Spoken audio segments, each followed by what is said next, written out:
नमस्कार, स्वागत है आपका द न्यूज पर। मैं हूं आपके साथ शिप्रा सैनी। लोकसभा चुनाव का सियासी बिगुल बज चुका है और बीजेपी ने जीत का दावा कर दिया है। पीएम मोदी ने बीजेपी की जीत का दावा करते हुए ये भविष्यवाणी की है कि दरअसल लोकसभा चुनाव 2024 में बीजेपी 400 पार नजर आएगी। तो वहीं इंडी अलायंस बिखरा हुआ नजर आ रहा है। विपक्ष आपस में ही तमाम पार्टियां भिड़ रही हैं, तो विपक्षी गठबंधन इंडी अलायंस की एकजुटता ही कहीं पर नजर नहीं आ रही है। इन सब के बीच लगातार लोकसभा चुनावों को लेकर सियासी वार पलटवार का दौर जारी है। लेकिन इन सब के बीच मैं आपको यह बता दूं कि अब कुछ पत्रकार हैं जो लगातार लोकसभा चुनाव को लेकर चर्चा कर रहे हैं, जिनमें इंडिया टुडे के राजदीप सरदेसाई से लेकर पत्रकार अजीत अंजुम शामिल हैं, जो लगातार ये सवाल कहीं ना कहीं कर रहे हैं कि कौन कितनी सीटें जीतेगा। अब जो राजदीप सरदेसाई का बड़ा बयान सामने आया है लोकसभा चुनाव 2024 को लेकर। राजदीप सरदेसाई ये कह रहे हैं कि इस चुनाव में सवाल ये नहीं है कि बीजेपी कितनी सीटें जीतेगी, सवाल ये है कि कांग्रेस पार्टी कितनी सीटें जीतेगी, क्योंकि राजदीप सरदेसाई इस चुनाव में बीजेपी की क्लीन स्वीप का दावा कर रहे हैं। वो ये मान रहे हैं कि एक बार फिर से सत्ता पर काबिज होंगे प्रधानमंत्री नरेंद्र मोदी, और वहां कांग्रेस पार्टी कितनी सीटें हासिल करेगी ये बड़ा सवाल है।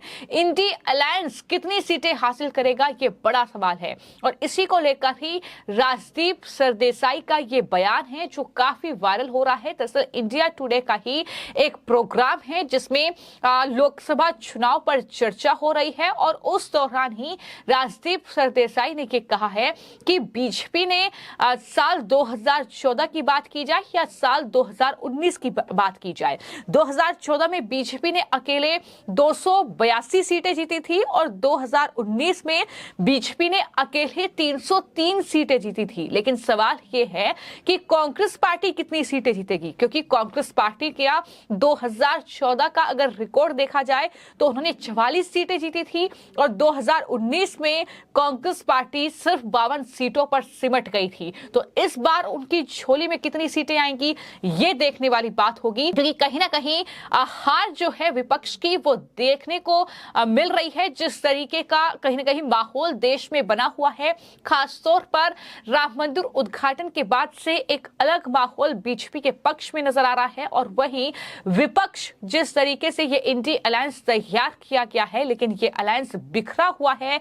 ये अलायंस में शामिल राजनीतिक दल और उनके नेता आपस में ही भिड़ रहे हैं, जिसका जिक्र अजीत अंजुम के प्रोग्राम में, उनके डिबेट शो में दरअसल योगेंद्र यादव की ओर से किया गया है।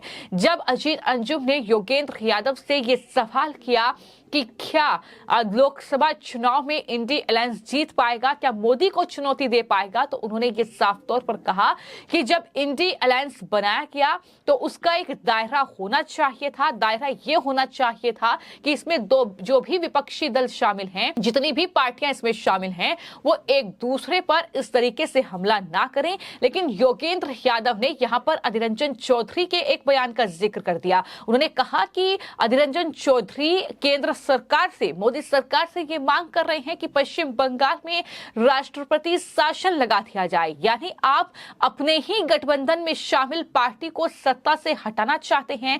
तो फिर इस तरह की अगर आप बयान दे रहे हैं तो आप कहां से इंडी अलायंस को मजबूत कर पाएंगे, उसको जिता पाएंगे? ये सवाल जो है वो लगातार पूछे जा रहे हैं, और योगेंद्र यादव ने भी ये सवाल उठाया है कि अगर आप इंडी अलायंस तैयार कर रहे हैं, अगर आप कोई गठबंधन तैयार कर रहे हैं, तो उसका एक दायरा ये होना चाहिए कि उसमें शामिल राजनीतिक दल एक दूसरे पर आरोप प्रत्यारोप ना करें, वरना ये मजबूत नहीं रहेगा, ये टूट जाएगा, ये बिखर जाएगा। और यही कहीं ना कहीं जनता भी कह रही है जिस तरीके से इंडी अलायंस बिखर रहा है। लेकिन यहाँ पर चौंकाने वाली बात यह है कि चाहे राजदीप सरदेसाई हो, चाहे फिर अजीत अंजुम हो, या फिर सामाजिक कार्यकर्ता जो खुद को कहते हैं योगेंद्र यादव हों, वो बीजेपी के धुर विरोधी रहे हैं और कहीं ना कहीं जो है कांग्रेस पार्टी के प्रशंसकों में उन्हें गिना जाता है। अगर वो इस तरह की बात कर रहे हैं, अगर वो इस तरह के दावे कर रहे हैं, तो आप अंदाजा लगा लीजिए कि किस तरीके का माहौल देश में बन रहा है, जब विरोधी भी ये मान रहे हैं कि हाँ, बीजेपी इस चुनाव में क्लीन स्वीप करेगी।